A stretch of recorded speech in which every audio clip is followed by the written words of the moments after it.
What's up, everybody, and welcome in to the Backliners podcast, Aggro and BaRRaCCuDDa.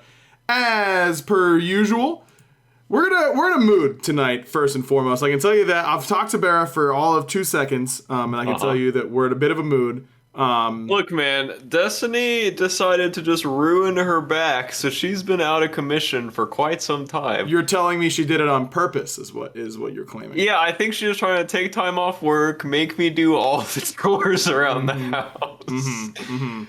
And today she had to get a doctor's note, and now she's on like muscle relaxers and all that fun stuff.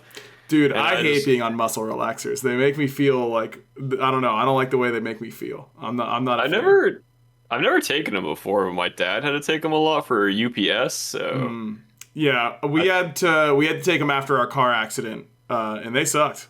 What do they do? They just I'll give you one guess. Go ahead. Oh, Destiny already did this, by the way. She said they just relax your muscles. Okay, so you asked Destiny. She said, "What do you want me to say?" I want to see if you had a different experience with them. No, they just like relax your muscles, but like I don't know. I feel like whenever I was on muscle relaxants, my body just didn't feel right. Like I don't know. And that's different than relaxing your muscles, you goof. Yes, right, it does, but that's what it does. It also relaxes your muscles. It does both. There's no arguing with that. Does this affect you like mentally or something, or what? I don't remember, man. My mental's been affected just in general. I'm feeling a little bit under the weather as well. I think it's just a little bit of the post-LAN catch-up as usually happens. So I think we're going to have a bit of a shorter episode this week. Apologies to everyone out there, but sometimes they don't think it be like it is, but it do, you know? I don't know what you just said, but we both need a shorter episode today, honestly. Yes, so that's the way it's got to be. We apologize in advance. Before we get into it, want to let you guys know that if you missed last week's episode, the big news is that we've got some new hot off the press technology coming through in order to help us bring the best interactive live AMA episodes possible. And that is going to be Sunday, November 10th, I believe, as I go to my phone calendar. The 14th, Sunday, November 14th. I didn't think the 10th was a Sunday. We're going to have a special episode where you'll still be able to watch live on Twitch or watch it on YouTube or listen on Spotify, Apple Podcasts, whatever you listen on. But if you want to be involved and support the show, we will be selling tickets for you to be able to attend the show and ask us questions and be live on the air with us, which would be a lot of fun. And I didn't mention this last week, but we're in the works of creating a exclusive Backliners NFT. So if you're into NFTs and that kind of stuff, you would get that with your ticket purchase, and get a little moment in time from the show that you can call your own. A little added bonus besides just being able to talk to us. You actually get something attainable from the show. Yeah, you get both. Yep, that's you get a little bit of both. So I think tickets will be going on sale starting either end of this week or early next week, but we'll have more information on that on next week's show. But again, mark it on your calendars. November 14th, a special AMA episode with some real interaction from the Backliners fans, which should be really cool. So we're very much looking forward to that. All right, let's get into it then. Please don't troll us. I'll come to your house, but not in a way you'll like. Wait, that sounds worse. Okay, okay, man. Awesome. Let's talk about the SCC. The episode has to be short. Yeah, that's why the episode has to be short, bro. My brain is just not working. SCC playoffs happened this weekend. It all felt like a fever dream, to be honest, because look, how do I get through this? I got to get through it somehow. Okay. All of those SCC teams are filled with really good players. No. They're really good players. And I respect them as players and as teams. However, having to break down some of those drafts stretched me thin a little bit, you know? I used a lot. I had to really fire up the old hamster upstairs. You know what I mean? Oh, That's why it's all out of gas today. That's why it's all out of gas today. That's right. Oh, they do some nonsense, to paraphrase what Percy said in the chat. I agree with that. However, it does make it really fun to watch. It was a really fun LAN. It was really cool to see everyone. But yeah, Barra, what are some of your, before we go into like specifics, what were your takeaways from watching the SCC LAN? They have a completely different meta of Smite than we do, I will say. I didn't watch a lot of the EU games, but the NA games were very scrappy, very aggressive, especially in duo lane, I will say. I think kind of every NA duo lane seemed to just be like full smork mode at each other. Oh, yeah. Like, we don't care if the jungler's here, like, we will be fighting you, and you will be reacting to our aggression. To quote Meerkat, if I die, I die.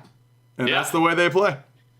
And it was very, very fun to watch. I think we'll see how they do against the SPL teams if they maintain that level of aggression and kind of it becomes scripted over a while what they're going to be doing. So we'll see if they are able to maintain those strategies. Yeah. And then just some of the drafts were very off the wall, like especially when they have like 3 gods in their top 3 that can go in like 3 different roles. Yep. Just based off of their players. Like, it was very confusing. And I felt the same way you guys did on the desk. I was just like, I can't break this down. I don't know where they're going. They could literally put this anywhere. Like, I think it was when Baskin's team did like Nox and ESET. I was like, oh God, was that draft bad? Oh, that draft was bad. There's no other word for it. Well, there are words for it, but they're all worse than bad. Yeah, it was special, special draft. It was really bad. Yeah, that draft was horrible. And some of the plays that were happening, like when Nehu died to BaRRaCCuDDa level 1. Bruh. His crack. Bruh. Yeah, that was a rough moment for Nehu. I got to watch it back when you guys did the I guess like replay or whatever after the game. It didn't look as bad from his perspective. Yeah, because he almost killed him. That way. Ish. Yeah, ish. And it's just entertaining to get your beads burnt by a Kraken level 1 only on a streamer and still die. Yep. Yeah, that probably didn't feel great for him. Okay, I don't know, man. Here's the thing. Here's the thing. I said it at the very end of the LAN, and I truly believe this to be true. We have seen SCC teams or minor league teams or whatever they were at the time. We saw Armada beat Rival, who was the best team in the league at that point, at a LAN with a degenerate draft. Erlong mid double chalice is what beat them game 1, and then game 2 they stomped them again. It can happen. 100%. It can totally happen. However, the only way that it can happen is if they can drag these SPL teams down into the depths of Smite play, down in the mud, down into a 1400 MMR ranked game. Like that's what needs to happen in order for that style of Smite to be successful against players that are as good as SPL players. So I'm interested, and I'm talking mostly about NA here, because I think EU plays a much more traditional brand of Smite, and we'll talk about the teams in particular here in a minute, but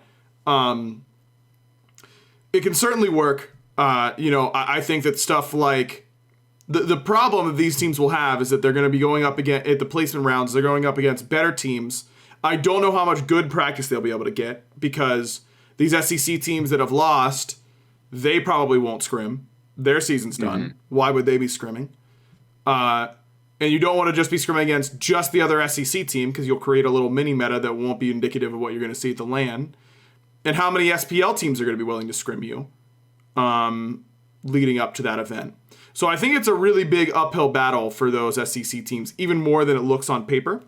And teams are going to be ready for Wukong mid and Tsukiyomi mid in the case of the Winter Dogs, and And for Sleekness, you know, they play a little bit more traditionally, but still Quig's picks people are going to be ready for a little bit more so than they were at this LAN. So I don't know. I mean, obviously I'm very excited to see them play at the placements. But I am curious as to, you know, what their practice leading up to that event is really going to look like. I think maybe they will scrim a few SPL teams here and there, because you can kind of help out the SCC team on the other side of the group stage or whatever. I guess that is. I guess that is like a good thing to do for your chances, is to have the SCC team win theoretically. Yeah, I don't know if that's something SPL teams would want to do, or if you could just, like you said, just lock them out into their own little mini meta. Okay, Barra. But how about this? Tell me. Okay. Say, hey, Ven. You know, Winter Dogs are on the other side of the bracket theoretically. Ven won't. No shot, Ven won't. Ven, let's play. We're scrimming Winter Dogs today, and he's gonna be like, okay, man, you guys are gonna load in. Benny's gonna be on chalk mid. And what is Ven gonna say to that, huh? Redraft? Okay, you guys redraft. He's on Wukong mid. What's he gonna say to that? He's got to run out of picks eventually, right? We're gonna ban them all. That's the thing, man. You can't ban out Benny Q. He's got too many of them. Kobrakin, Wukong, Set, Tsukiyomi. Oh yeah, Chalk. That was like 5. Yeah, you can't ban them all. Well, I guess we're just screwed then. Actually, well, I mean, that's just Vin's loss, right? He's not gonna practice, but the rest of us will. Oh, he'll get some practice. Mental practice. Some mental practice. That's right. Straight to the DS1 queues. Oh, did you want to go over, like, for this episode, did you want to go over, like, each SCC match? Yeah. Or you just want to go over, like... No, let's go over the teams. Let's go over... I mean, you said you mostly watched NA, so we can kind of go over all 4 NA teams, and then maybe a little bit, we should definitely talk about the EU guys as well, because they had a pretty fun LAN as well. We'll start in NA, though, and we'll talk first about the team who won, I suppose. Let's talk about Sleekness. I thought this team was not going to do well at all, to be completely honest with you, because go ahead. Which teams had subs? The Hoofs had Cope instead of Mask. Winter Dogs had Sybil instead of Gamma. And Artisans had Crim instead of Pagon. Oh, so every team had a sub except for Sleekness. I believe that is true. Oh, okay. Gotcha. I could be wrong, but I'm pretty sure that's right. Yeah, even with that, I didn't think they were going to win. Mm-hmm. This team did not, you know, they beat the Hoofs, they beat the Artisans, they beat the Winter Dogs, or maybe they didn't beat the Artisans, but they beat the Winter Dogs and the Hoofs, the top 2 seeds during the regular season. Mm-hmm. And I was like, whatever, it's regular season play. You know, all these guys are LAN rookies. I was not a believer in their duo lane of Quig and Dude Man Bro 429.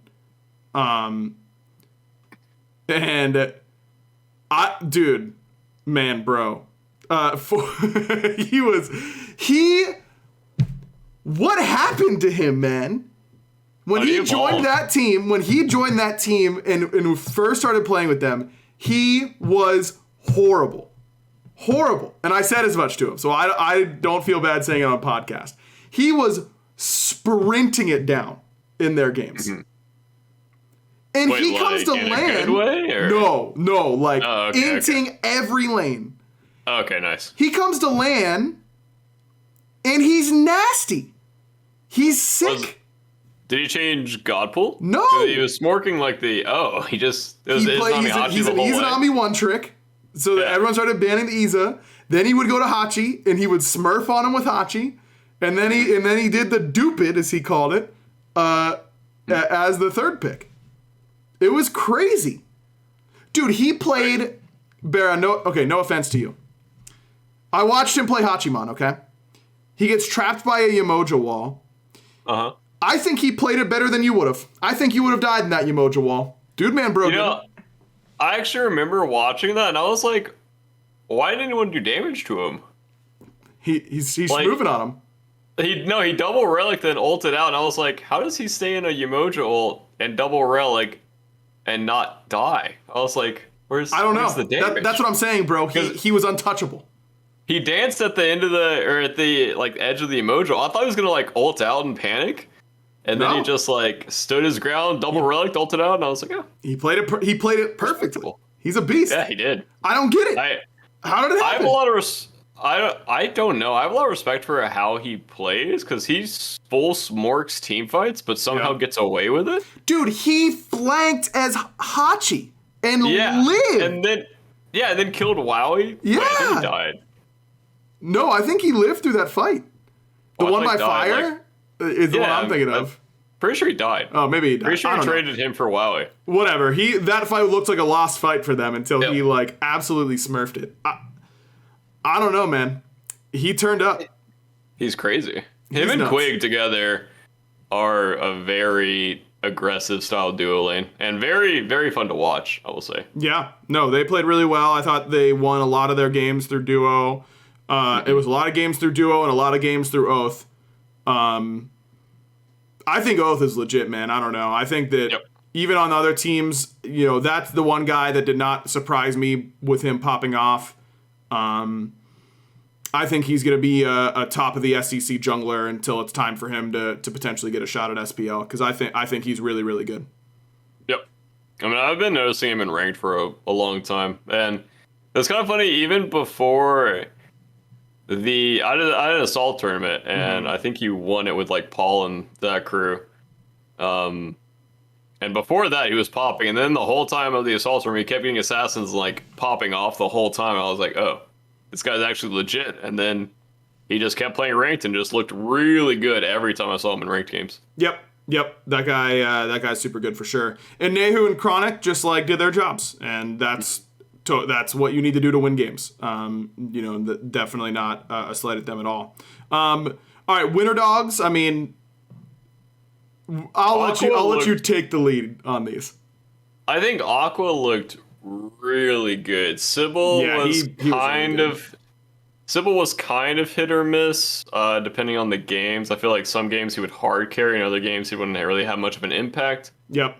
Kind of same for Wowie. I think Wowie was on the kind of the worst end of it. Not really sure if it was like his team not playing around him, or if he just couldn't get out damage in fights, or what it was. Yeah. And then Benny would int a lot in mid, like die early, and then sometimes hard carry, and then sometimes not make an impact. I feel like that's the nature of the gods he was playing, right? Like, yeah, agreed. I mean, it's very like a feast or famine play style in my opinion. Yep.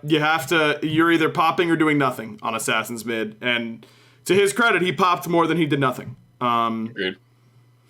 Here, I know Benny's in the chat, so I don't feel like I'm talking behind his back so much. Here's the thing that I don't really understand though, is that I think Benny's a really good mage player. Like, yeah, especially like when I see him playing ranked, I'm like, oh, this guy's sick. Yeah. And then like it came to LAN, I was like, oh, he's gonna play some mages. No, he played like 2. Suki. Yeah. And look, I know that's the playstyle they were going for, and I think that there's a way to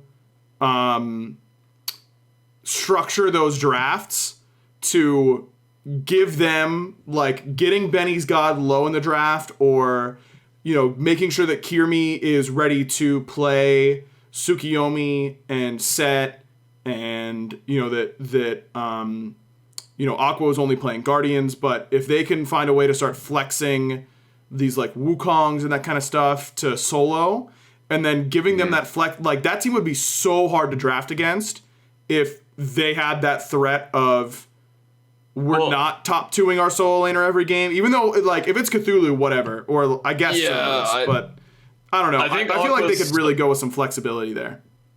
Well, I think Aqua's so good on those picks, like the Serb and Cthulhu, that in my opinion, giving him the Wukong would be bad right now, because I don't think Wukong's it's not really the meta for sure. Too great.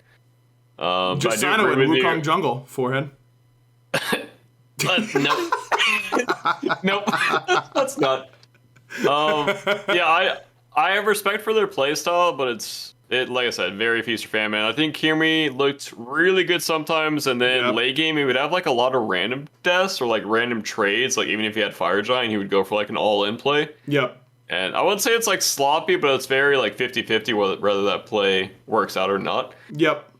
And yeah, overall, I would say their team just looked very scrappy and very feast or famine, like across the board. Yeah, I mean, their playstyle is a lot of fun to watch, and I think that if they can become this, there's not a lot of time before placements, but if they can become this dual threat-esque team where they have the capability to gun you down early with like Wukong mid, or play like a patient scaling style with like Merlin, that they could be really hard to draft against. But their current strategy can work. Going off what you said, though, I think that nearly every game the Winter Dogs really struggled. Their duo really had tough times in laning phases. Yeah. And I was talking to someone after the LAN, I think it might have been Mifflin or something like that, and I was like, yeah, I can't wait to see the Winter Dogs, like, these SPL mids are not going to be ready to get, like, a Wukong shoved down their throat level 2. Like, they just won't be ready for it, maybe. But think, like, let's take your team, for example. Benny and Kiermy can kill Ven all they want. You and Jake, if their duo plays that way, like, it won't even be a game. Like, you guys will dominate them in duo so hard, and that's the area that I think they need to work on. So before the placement stage is like working around how to, whether it's picks or play style or the way they're playing the map or whatever it is. To me, it's kind of like my team last year, where it was kind of like, if me and Jake get going, we will pop off in hard carry. But if me and Jake don't get going, our team is very readable. And I think right now, in this version of Smite, I think you need to be multifaceted. Yes. And have several different win cons in your players. Agreed. But Aqua's a win con. Benny can be a win con. Kiermy can be a win con. Dude. They've got those. Aqua really impressed me. I agree. I'm an Aqua fanboy. Me too. Love Aqua. Beast player. Absolutely nuts mechanics. But you want to know why I actually think he popped off so hard? Why? I think it was actually Kiermy. Because I think Kiermy inted at the beginning of every fight intentionally. Kiermy played initiator out of jungle, and so Aqua didn't have to. And so Aqua could come in and play cleanup, which, as we've talked about in the past, is what Aqua wants to be doing. Aqua is not the type of solo laner to get in there and start fights for you. He wants to end them. I think Kiermy did a really good job, and Benny, for that matter, and in setting up for both of them, to let Aqua kind of be that cleanup crew kind of guy. I think that their right side of the map was working really well together. Agreed. What team's next? We talking about Baskin's team, I guess. Yeah, Hoofs, the Herculean Hoofs. I think they kind of had the same problem. I think they're dueling. I think Snoopy looked pretty weak all weekend. Yeah, he either hard carried or did. He got, to be fair to him, he got the treatment. He got the vote treatment. Dude, he got the vote treatment hard. He was getting camped, and he was not playing around it particularly well. Yeah. But he was getting the absolute treatment. I thought that this sub was the most noticeable to how they played the game. And, Cope had a lot of really good games. And then Cope had some games where he just couldn't do anything. Oh. And that's been Cope's playstyle his whole career. That's who he is as a player. I think Mask is a pretty hard player to replace comm-wise and playstyle-wise. Yep. He just has a very special way of influencing the map and forcing you to play around that, and also getting his boys to make a certain play. Mm-hmm. And I assume Baskin had to step up a lot for comms and playmaking, and he might not have been used to it, or I'm not sure what happened from the outside, but I know Mask is a player, and Yeah, Mask is the primary shot caller for that team and for any team he's ever been on. That's just who he is as a player, and he's really, really good at it. So, I think that it's very fair to say that team underperformed, but I don't think it was them just messing up. I think teams just put them in difficult spots, and they did not do a good job of reacting to those spots. I also feel like Baskin... okay, for a metaphor, I feel like they were drowning, and the Baskin kept trying to pick everybody up, and it was just okay, I think Baskin played really well, and I don't want to sound like rude, but I just feel like there wasn't anyone else making the same amount of plays that Baskin was making, and no one else was really trying to like pull the game back in their favor as much as Baskin was. But I mean, Baskin was obviously playing the best on that team by a country mile, and that's the Baskin and the boys experience. You know, that's usually what you get sometimes with Baskin on your squad. For the Sturdy Artisans, this team, it felt like a lot of duo lanes really like struggled in this LAN. I was kind of surprised at Griffin Ionic. They had the same thing. They either absolutely popped and carried. I thought Griff had a really good LAN for the most part. I thought he played really well. But sometimes they just fell really far behind in duo. Sino's picks, obviously, you know, the assassin tab's good. We should probably use it. I think the slap items are pretty good right now, actually. Yeah. I mean, look, Scotty builds them, so you got that going for you. Wait, he played Scotty? He sure did. He played a Scotty jungle game. Okay. 1 second, I gotta change on my headset better. You can go on a rant real quick. Yeah, about Scotty jungle, I'd be happy to. No, I don't know. I think that this team, I thought that not having Pagon was pretty noticeable for them as well, just in terms of how they wanted to play the map and that kind of stuff. Sino and Relentless One didn't seem to be as synced on their dives as they typically are, and I don't know how much of a factor Pagon is in their comms and that kind of stuff, but it just didn't feel like they were ever really on the same page, both in the drafting phase and in like how they actually played the map. I don't know. That team, like, I couldn't even tell what was going on, what was super wrong with them, because they just weren't playing anywhere near what they normally play. Not even like quality-wise all the time, but just like, I don't know, the way they played the map. It just seemed all very frantic. I don't honestly really remember any of their games. Did they lose like 0-4? No, they lost 2-1 to the Hoofs and then 2-1 to Winter Dogs, I believe. Oh, okay, gotcha. Yeah, so they won 2 out of their 6 games. Yeah. All right, now to move over to Europe. How much of the European LAN did you watch here, Barry?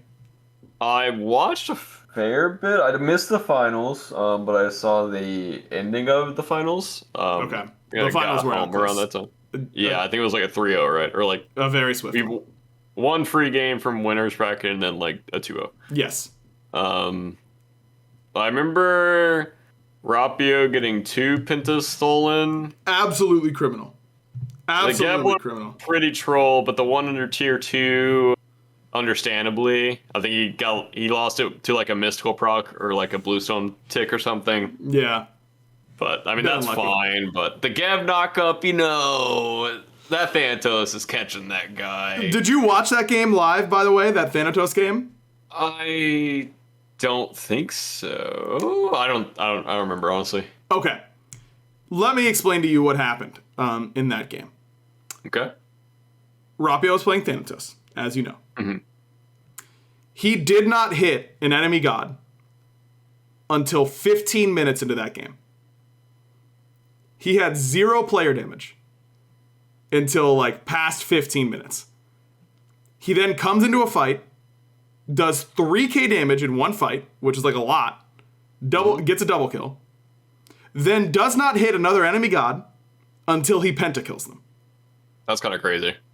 He was involved in 2 fights that game, which is crazy. And look, I think Rapio is a legitimately really good player. I have a lot of respect for him as a player. But here's the thing. I saw him tweet afterwards. I knew we'd win late game. I saw that tweet too, yeah. I knew we'd win late game. I think it was right for me to not hit anyone for 15 minutes as Thanatos. I'm here to say that can't be right. It can't be. It's not possible. There's no world in which there were no opportunities to poke someone out of lane. When you were there sharing a mid wave, you couldn't have tossed a little Death Scythe over there? Coast, your comp might have been OP, man. Your comp couldn't have benefited from... They're OP, and their junglers still do damage. Yeah. What? I've drafted some strong comps before, and I think if my team ever said, "Don't worry, guys, we'll fight at 15 minutes," I've already lost the game.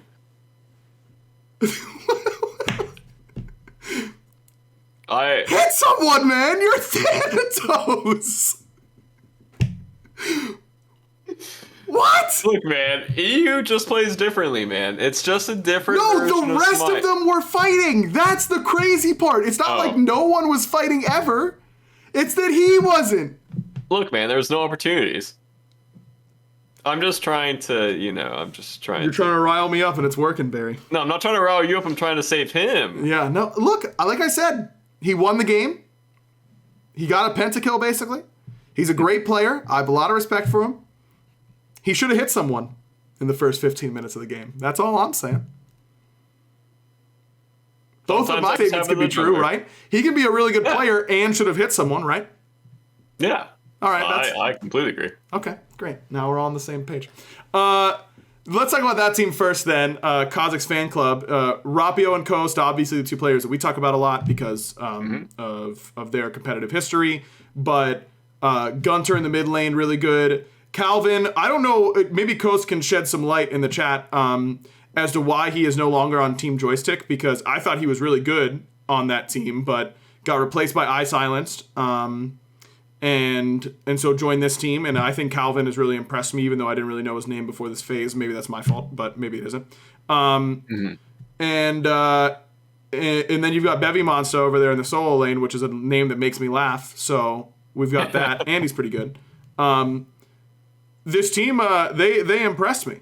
Apparently Coast said they wanted Silence back ever since he left. By the eye test, I think Calvin's better than iSilenced, but I didn't watch that much. But Calvin impressed me more, so lucky for you, Coast. That's all I got to say. What were your impressions from watching this team, Barry? Honestly, I don't really remember their games. Okay, great. Like I said, I remember mostly the NA games, but I don't remember a lot of the EU games.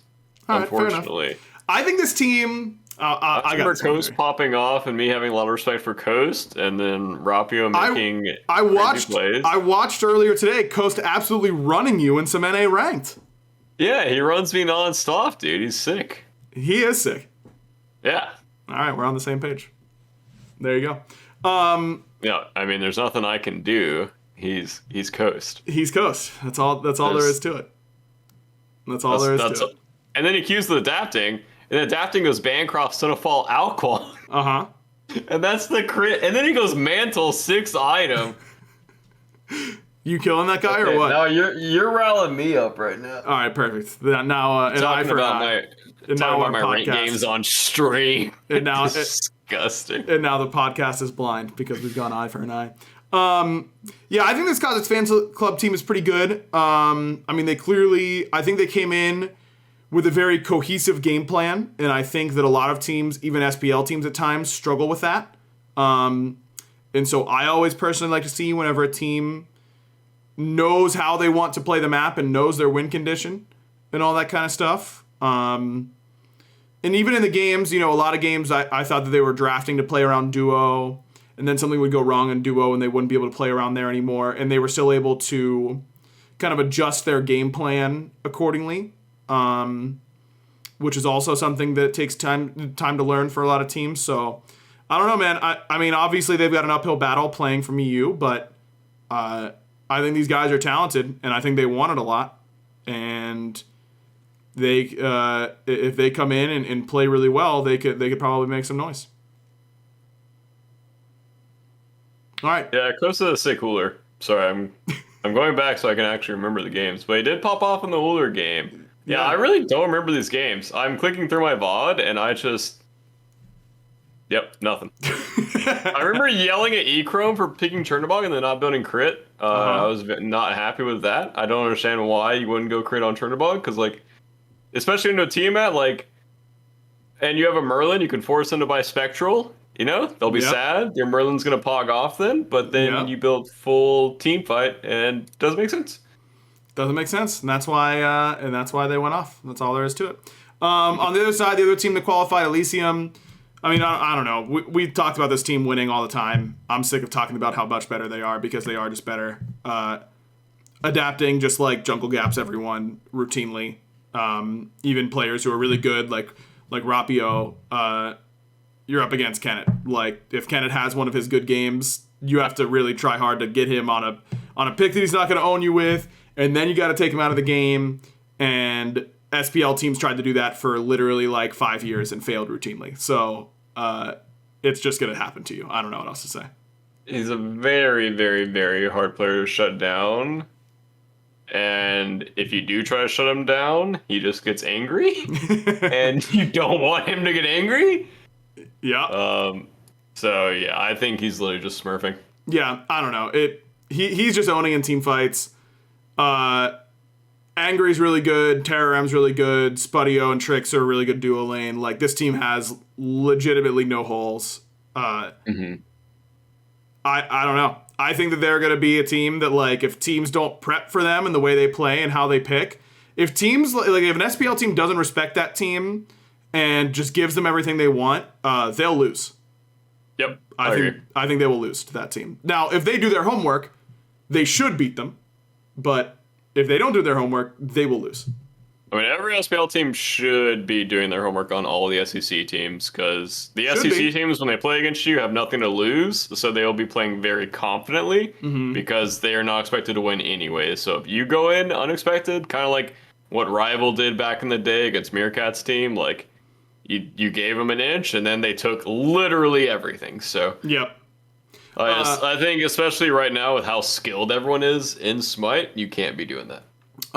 Yeah, Diono, I don't know. I'm sorry, but I botched that. Could that team just become an SPL team and perform well from Europe? No. I think they would struggle in a similar way to the Valkyries. If they were in NA, maybe. I think that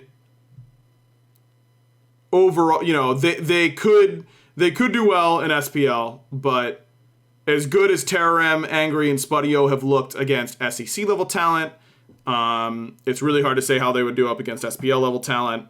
Spudio has played in the SPL before, didn't do that well, but was in a rough situation where his support was playing like Apollo. So that wasn't easy. What? That was when Dardaz was playing. That was when Dardaz was playing like Hunters. Dude, I remember being like, they just want Spudio to fail. There's no, it blew my mind. I couldn't believe what I was watching. He was just so hosed in those games. There was no way he could have done anything. It's like both this year. Just throw him on an island and hope he does well. Bro, I'm sure Spudio would have rather been on an island than have Dardaz on Apollo in his lane taking all of his farm. That would have been better for him. But that was years ago, and Spudio, I'm sure, has become a better player since then, in addition to all of his competitive experience. So, it's hard to say. But I think from Europe, it isn't fair to say that they would automatically be better than the Valkyries. Because I don't know if they would be. I think at the beginning, like, if they played right now, they might be better. But I think it's different when, like, Valk's been playing on EU ping all year, and mentally that has strongly affected them. So they might be better than Valk's, like, right now, just mental-wise. But I think at the beginning of the year, if they played all year, I think they'd be in the same, like, mental spot that Valk's are in. Yeah. Which is just unlucky. It is what it is. Oh, I've done the mental math, and I think the Valks would be better. But oh, nice. Honestly, good math. Thank you. Well, I just went roll by roll. Oh, okay. And in my opinion, the Valks would be a little bit better. But maybe not, that's a lot of assumptions. So who knows? I'm excited to see them play. That's what we can leave it at, because it's impossible to say otherwise. All right, with that, wow, short episode here, Barry. We still got a topic to go over, and it's 45 minutes. You just kept talking, bro. What am I That's what I do, man. That's all I do. That's literally what I'm paid to do all the time. You talked about every NA team for like 5 minutes each. Sorry, Barry. You wanted to skip our last topic? I went back in my VOD and I watched like one of each. There you go. That's all you need. All right, real quick. New map. Okay. How impactful has it been in scrims and that kind of stuff? How big of a deal do you think like this mist stuff is? I think honestly it's gonna sound kind of stupid and cringy, but like every day, I think people use the mist more than the day before. Like, I feel like when it first came out, no one was using it at all, and now I think people are occasionally using it. You can. There's one time in a ranked game, I popped a lantern and then stood behind the wall, and this person like kept running through the snow trying to find me. They're like auto attacking in every direction. So you know, you can make like little bait plays with it and do like cute stuff. But I think when group stage comes around, it will be pretty impactful. I think on LAN it will be more impactful as well. Like, try to check Fire Giant, you see that lantern pop, and you're like, like. You don't really want to face check through that because they can be hiding anywhere. And also, for some reason, it just makes people play weird. I think people have been playing weird since it came out. I don't know why. It just seems like people have been lost. And then in scrims, my team doesn't know which side of the map to go to. You know, for some reason, duo lane looks like solo lane looks like duo lane. Jake and Kha'zix were running to the wrong side of the map. I almost ran to the wrong side of the map. I don't know why, but people are doing that. Weird. Yeah, I like the idea of the mist, but it's going to be very scary on LAN, I will say. That's going to be awesome. And also, I don't know why people played so differently now. Like, I swear, people play so weird now. Yeah. Because the map's different. I'm excited for mist plays on LAN, dude. I'm gonna be whispering when someone's hiding in the mist. I'm gonna blow someone's eardrums out whenever I yell that they get scared. People on my team, whenever setting up an ambush, people will whisper. Like the enemy team, like even when we're scrimming, if we're like setting up an ambush, Ben will be like, "Get here, be quiet." Like, like they can't hear our comms. We're scrimming. That's really funny. I'm sure people are going to do that on LAN too. Yeah. But overall, I like the changes and the art style. I think it's beautiful. Not even saying that because like I love Smite, but I genuinely think it's a really pretty map and well done. We love to hear it. All right, that'll do it then. Oh, we got to do our random question of the week. Oh God. Okay. I actually thought of one. I don't know if we've done this one before or not. I feel like we've done everything ever under the sun. And that's why we need you to buy tickets to our live show on Sunday, November 14th, so you can ask your questions live that we haven't asked in the past, or that we have asked but are willing to answer again. Whenever you're feeling a little under the weather, Barry, what were some old remedies that your parents would give you back in the day that you still crave to this day whenever you feel a little sick?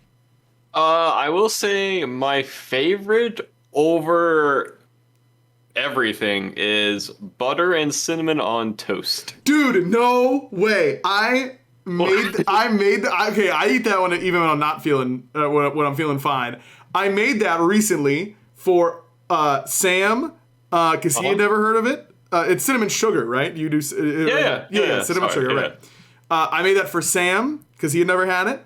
I made it for who else did I make it for? I don't remember. Another player who was over. They had never had it, so I made some for them. It bangs. Yeah, it's perfect. It's such a good snack, man. It's such a good late night like treat. And also kind of a lower tier for me, but I don't know why, but like kind of just simple rice with like butter and salt and pepper on it. If I'm just like, if my stomach's like feeling weird, it's a very soothing, enjoyable. Is it? I don't even know if it's a snack, but it just feels good. It makes me feel happy. No, that's legit. Buttered rice, clean. Barry, this was a good episode for you as far as opinions go. You were on point, buddy. Whenever I'm not feeling well, I always crave ginger ale. Because that's what my dad would always give me whenever I was feeling sick. I would always get some ginger ale to help calm my stomach. That is literally destiny. Like every time her stomach ever hurts, John, can we get some ginger ale? John, please go to the store and give me some ginger ale. I'm going to the store and get some ginger ale. My stomach doesn't even hurt. It's like, but I'm going to the store and getting some ginger ale after this. That's what I've decided. It's delicious. It's so good. And also, look, this is the most like cliche answer of all time, but a nice warm soup really does make you feel better. A good soup that'll help you out. Destiny was telling me the other day that like chicken noodle soup has like been proven to like make you feel better or something. I don't know if it was feel better like mentally or feel better like physically with whatever's ailing you. But yeah, it was like actual like soothing effects to chicken noodle soup. There you go. Oh, this is a key question in chat. Schweppes or Canada Dry? Schweppes for me. I think I'm Schweppes as well. Yeah, they're both good, but I think I'm Team Schweppes. And that's where I'm at. It's Schweppes like 55-45. Hit us Please. up. What? Said please make our tummies feel better. I know, make our tummies feel better. We'll push your products. Speaking of pushing products, we don't have any title sponsors for this episode, but want to remind you guys, of course, about heading over to manscaped.com/back for 20% off plus free shipping, and mintmobile.com/backliners. You can get your monthly bill down to a much more reasonable point with Mint Mobile. So make sure you're checking them out. And of course, IPVanish with ipvanish.com/back. You can get your VPN for the year for what, $64.99 a year? That's crazy. That's the play. So make sure you're doing that. Shout outs to all three of those companies for helping sponsor the podcast.